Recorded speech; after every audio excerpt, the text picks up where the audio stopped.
ranking the 92 English Football League clubs on the best derbies or rivalries, Part 7.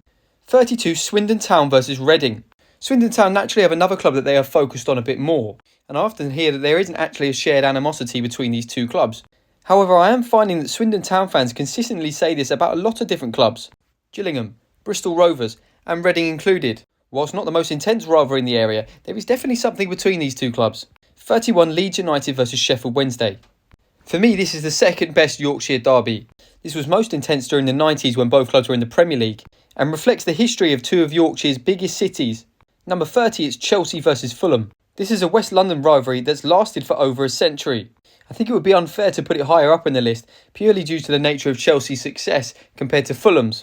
29 Tottenham versus Chelsea.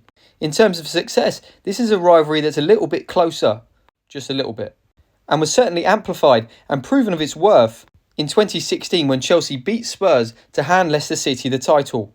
28 Millwall versus Leeds. You're probably thinking, why is this on the list? Geographically, these two clubs are nowhere near each other. But for me, whenever you add one of these two clubs into a rivalry, it automatically becomes more intense. And when you put them together, it reaches boiling point. A perfect example of this was the playoff semi-final 2008-2009 League One.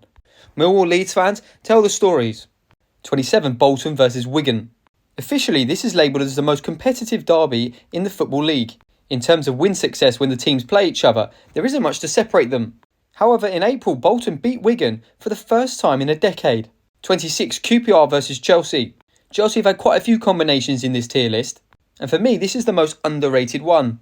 Chelsea are naturally the bigger club, and have basically dominated QPR. But whenever these two clubs play each other, there's an intensity that's probably underestimated by Football League fans. Chelsea, QPR fans, tell me a bit more about this rivalry. Am I talking nonsense? Do you really care? Well, that rounds up part 7 of the series. Stay tuned for part 8.